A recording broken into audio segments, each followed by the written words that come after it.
In this lecture, we're learning the Unity interface, playing around with a couple of things and making a zany little vehicle just to practice and have a fun little project. So let's get started. Now that Unity is finished downloading and installing, I'm back in Unity Hub. I'm going to click on Projects on the left-hand side, and then over in the top right, click on New Project. Make sure we choose the correct editor. This is if you've got multiple installations of Unity. I'm going to choose Unity version 6.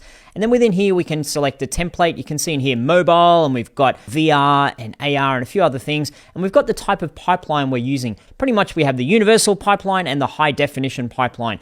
Universal is what we're going to use for most of our projects. Obviously, high definition is going to be fancier and shinier, more AAA, if you will. But for us, particularly for this starter project where we're just playing around, Universal 3D is what we want. Change the name of your project to whatever you like. I'm going to call it My Zany Vehicle. The location, I'm going to put mine into Repos, Unity 3D Course Projects. Put it wherever you like on your hard drive. Just click on there and select the location. And I'm going to just turn off Connect to Unity Cloud because we don't need that for now. Click on Create Project. And then we'll need to wait a moment for it to boot up. If you get any pop-ups, then just accept those and wait a moment. I'm going to pause the video while Unity starts itself up. I'll see you back here in a moment. And here we are in Unity. If your layout doesn't look like this, you can go up to the top right where it says Layout and choose Default, and it should look pretty much like that. And if you want to resize things, you can drag left-click in between the windows just to move things around if you've got a different layout you want. You can also grab particular tabs and move them to a different location if you wanted to get it to a different spot. For now, I'm going to keep it mostly with this standard layout. I am going to get rid of a couple of these things here, this AI navigation window. I'm just going to drag that and pop it somewhere up the top. We can find it later on.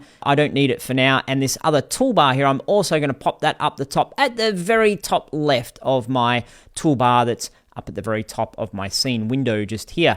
Now, with all versions of Unity, you're going to see some things that are similar, and if you've got a different version of Unity, it's going to look a little bit different. The similar things, you'll have hierarchy, you'll have project, you'll have the scene tab, and you'll have the inspector. Those things are going to be consistent no matter how far back you go with Unity versions, and hopefully no matter how far in the future. So if we look in the hierarchy, you see that we've got one thing here at the moment, sample scene. If I open that up by clicking on the little triangle, is that a chevron? I don't know, the triangle thing next to sample scene, you can see that we have 3 game objects currently in our scene. These things in the hierarchy are called game objects: main camera, directional light, and global volume. If I was to click on, say, directional light, why is that a light? Well, it knows that it's a light because over in the inspector, you can see that it has a light component on it.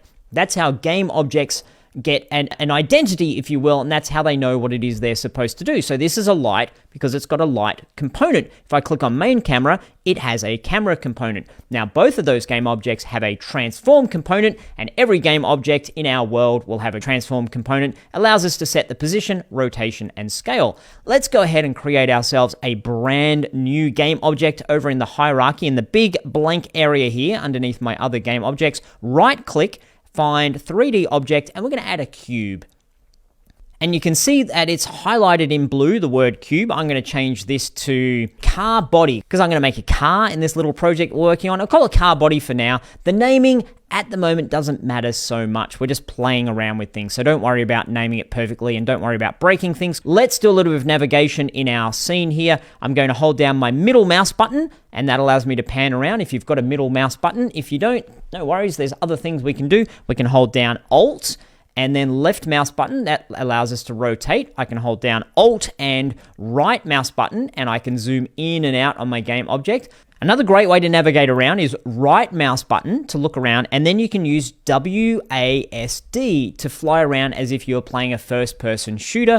I can use Q to move down and E to move up, where I'm looking from my point of view. Let's talk about controls to move and modify our object. So you can see at the moment we've got these handles. The red is representing the X-axis, the green handle is the Y-axis, and the blue handle is the Z or Z-axis. And that allows me to move this object around. And you can see we've got this weird symbol in our scene here. I believe that's the global volume. That's to do with our rendering. We don't need to pay a lot of attention to that for now. I'm just going to grab that and just push it out of the way so we're not confused by what it's doing. It doesn't matter where in the world it lives. We can just pop it over there. I'm going to grab my car body game object, and I move that around again, you can see as I move it left and right and moving it on the x-axis that our position is changing. So the x position, if I move it all the way over there, is now 3.22, and all the way over here is -6. I can type in this field, say 0, it'll go right back into the middle where it was before. Or I can mouse over the X and then drag left and right if I wish to do it that way. I can do the same for Y, and I can do the same for Z. If I was to right click on transform and reset, whoop, it would go right back to 0, 0, 0 for all of these things, right back into the center of our world. In addition to moving, you can see here rotation and scale. These things also line up with keys on our keyboard. So W allows me to access the move tool, E is for rotate, and R is for scale. Why is R scale and not rotate? I'm not sure, but it's a little bit confusing, but there you go. If I hit on R, I can grab a handle and I can scale my object. Likewise, if I hit E, I can rotate the object, or I can come over here as we talked about before and I can rotate by dragging or typing a number directly into my box over here. And so I've scaled my object up a little bit. I'm going to make something that's just generally look like a car body. Hit R on the keyboard and flatten it a little bit. Here I'm going to make a van sort of thing. We don't need to be precious about this, just something to get us started. Okay, now what I want to do is add a cylinder so I can start making a wheel. There's a little challenge for you, a micro challenge. Go ahead and add a cylinder game object into our scene. Okay, that was a dramatic pause for you to go ahead and do that. I'm going to right click in my hierarchy, 3D object, and then cylinder. It lands right in the middle of my scene. I'm going to hit W just to move it to the side so I can see it. Hit E to rotate. I'm going to grab one of the handles here, the X handle, and I'm going to hold down Control, which allows me to snap it to certain increments. Looks like every 15 degrees. Snap, snap, snap, so that I can have it line up perfectly how I like, or I could have just typed in 90 into our rotation field here. I'm going to hit R for scaling, scale it in a little bit that way and scale it up a little bit. If you scale on the big gray block in the middle, that scales on all of the axes. If you just do one of the handles, then it only scales on that particular axis. And there we go. I'm going to move it generally into position of where a wheel would go. I think I might have made it a little bit too big here, but we're going for comical looking, aren't we? We're not looking for photorealistic perfection at this stage. And that's my excuse anyway. Next thing I'll show you is the project tab that has our assets directory in it. All of these assets are saved to our hard drive. That's the difference between assets down here in our project directory and objects in our hierarchy. These are game objects that are located and living within our sample scene, and our sample scene is saved in the scenes folder onto our hard drive. I can show you that by right-clicking on this sample scene, show in Explorer. That will show me where this is located on my hard drive, and it shows me the size. So currently, samplescene.unity is a 12 kilobyte file. What we'll do next is click back on the assets directory, and I'm going to right-click to create a new asset within our assets directory. I'm going to create a material. So all the way up at the very top, you see create, mouse over that, and then find material, which is up near the top. That will add a material into our assets directory. I'm going to rename it Color 1 using the Australian UK spelling of color with the U. Apologies if you're from a different location and it doesn't quite make sense. That's how we spell it over here.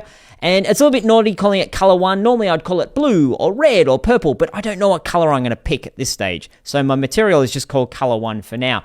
Over on the right-hand side, you can see in the inspector, we've got some stuff we can play around with here. You can see a preview of Color 1 on this little box here. If I move it up or down, it will change the size of that to make it a little bit more viewable. And if I scroll down, you can see Base Map has a color next to it. This used to be called Albedo. Now it's called Base Map. If I click on the white swatch, we get our color picker, which you can move around if you like. It's a window. And I'm going to choose a color for my wheel. I'll choose a fairly dark gray, I think. So you can move the color around the outside to get, I think that's called the hue. And then this is the value and the saturation, I believe. So I'll get something that's dark gray-ish. And once I'm happy with that, X out of that, and you can see the color has changed here on the preview and on our material. And then I can drag that onto my object, either dragging it straight into the scene or dragging it into my hierarchy. So dragging to the hierarchy, and it applies when I click back on cylinder, which, you know what, I'm going to rename that now to wheel. And I'm going to rename it by clicking once and then having a delay and clicking a second time. Just call it wheel, so I know what it is. The next thing I'll show you is how to duplicate. If I click on wheel, either in my hierarchy or within my scene, and I hit Control or Command D, that will duplicate that. We'll make a wheel 1. I can hit W on my keyboard and then move this new wheel down to where the new wheel needs to go. Click anywhere else in my scene, that gets rid of the selection so I can see my wheel. And that's enough of me talking for a moment. It's time for you to do some doing. I've got a challenge for you. And that challenge is to make a zany vehicle using a variety of game object shapes and materials. Make your own zany vehicle however you like. Make it crazy, make a ground, make some headlights, make something falling out of the sky, whatever it is that you so desire. Don't spend too long on it, 5 or 10 minutes. This is not something we're going to use throughout the course. It's just a fun little project to get going, particularly if you're new to Unity. And then please take a screenshot and share in the discussions or the Q&A. That will be down below the video, over to the right of the video, depending upon where you're watching this video. Please do share so that we can see what it is that you've created. Now is the time where you pause the video, take on the challenge, and I'll see you back here in a moment when you're done. Welcome back. I'm just going to very quickly take you through me making my own vehicle, just in case you're unsure some parts about this. I'll speed up parts of this video and not take too long, just so you can see. I'm going to highlight both of these things. I was holding down Shift, so one wheel, and then Shift, hit the other wheel, Control D, so I can just move these across. Just copy them and create them over there. I'm going to create a new material. Once again, I'm going to click on Color 1, Control D to duplicate, and renaming this, I'm going to name this to Color 2, and Color 2, what color should we make this? We'll make it generally, I think, the Game Dev TV greeny kind of color, which is around about there, I think, maybe, possibly. And then we'll drag that onto the body of the vehicle. I'm going to find the car body, duplicate that, move it up, do a quick little bit of scaling. Okay, not too bad. I'm making a bit of a van here. I want to make a windscreen. I'll do that super quickly as well. Once again, I could create a new game object, which is a cube, or I can just be a little bit lazy here and duplicate and then move it to the side, scale it. Once again, I'll go through this nice and quick. You don't need to make anything at all that looks like mine. I want you to make your own thing. So I'm just going through this quick, just so you can see my process and you're not confused about, oh, how did Rick do that thing? Just making a weird little windscreen thing here. And I'll make a new material, right click, new material, click, Control D to duplicate. I'll change this to color 3.